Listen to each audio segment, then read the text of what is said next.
नमस्ते बच्चों। आज हम लोग शब्द रूप प्रकरण पढ़ेंगे, यानी आकार।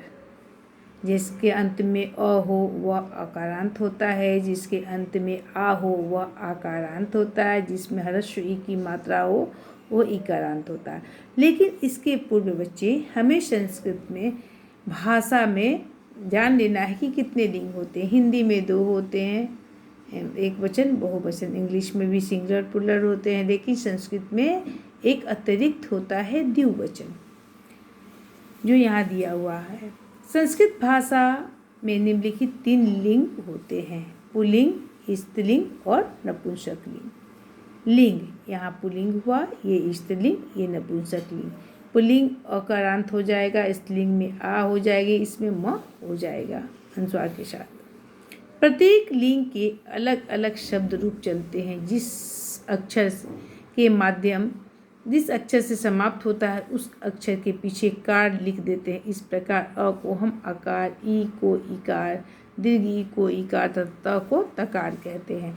अब बच्चे मैं यहाँ बताती हूँ कि ये आकार क्या है। जैसे हमने राम लिखा, ठीक है, ये म है, ये स्वर और व्यंजन से बना है, तो यहाँ पर म प्लस अ, तो अंत में म आता है इसके उच्चारण में, तो ये बेटा जी हो जाएगा अकारांत। अकारांत पुल्लिंग, क्योंकि अकारांत हमेशा पुल्लिंग में ही होता है। जैसे इसमें देव, देव व बना, व प्लस अ, ये भी क्या होगा अकारांत पुल्लिंग। राम, श्याम, देव, मोहन, तो ये भी हमारा होगा अकारांत पुल्लिंग शब्द, क्योंकि इसमें भी न प्लस अ है। ये अकारांत पुल्लिंग शब्द हुआ। उसके बाद हम आते हैं संस्कृत में अ से अंत होने वाले शब्द अकारांत, आ से अंत होने वाले शब्द आकारांत तथा ई से अंत होने वाले शब्द को इकारांत कहते हैं। एक ध्वनि अकारांत, इकारांत, उकारांत, तकारांत, रीकारांत, ये सारे शब्द जो है एक जैसे होते हैं एवं एक लिंग के सभी शब्दों के रूप कभी कभी थोड़े से अंतर के साथ प्राय एक जैसे ही होते। जैसे यहाँ अकारांत पुल्लिंग शब्द है, देखिए अजब, इनमें बहुत सारे शब्द आ जाएंगे।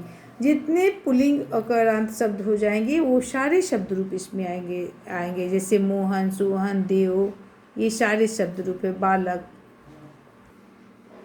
यहाँ देव है, अकारांत हुआ। यहाँ राम है, ये भी अकारांत हुआ। विशेष कुछ बातें बताई गई हैं, जैसे रामेण तथा रामायणम में न के स्थान पर र हो है, यानी री र श, री र श के बाद, यानी मैं यहाँ आपको बताती हूँ, री र श के बाद आने वाले न का र हो जाता है।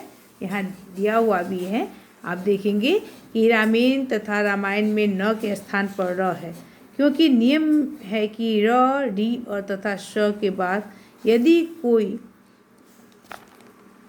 न आ जाए तो न का र हो जाता है, किंतु न के हलंत होने पर न का र नहीं होता है।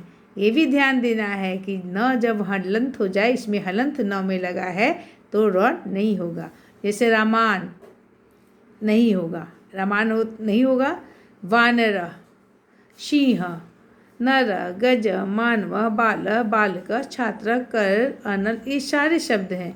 ये सब अकारांत पुल्लिंग शब्द कहे जाएंगे। इकारांत कवि है, कवि में ई की मात्रा है, यहाँ कवि में ई की मात्रा है। कवि में व शब्द जो है वह व प्लस ई, तो इसलिए यह इकारांत पुल्लिंग शब्द हुआ। कवि इकारांत पुल्लिंग हुआ, इकारांत पुल्लिंग हुआ, ये कवि शब्द रूप। उसके बाद हम आते हैं पति, यानी कवि के समान भी बहुत सारे शब्द रूप चलते हैं। जैसे भूपति, महीपति, निपति, बहुत सारे शब्द रूप हैं। पति ये भी इकारांत है। उसके बाद है ईकारांत, दीर्घ ईकारांत है, पुल्लिंग शब्द है। जैसे शुद्धि, दीर्घ ईकारांत शब्द रूप है। उकारांत पुल्लिंग शब्द है। गुरु, साधु, पिता है रीकारांत, चूँकि यहाँ पर री की मात्रा दी गई है, पिता रीकारांत है इसलिए रीकारांत शब्द रूप हुए। उसी प्रकार से बच्चे आकारांत ये शब्द रूप हैं। धन्यवाद बच्चों।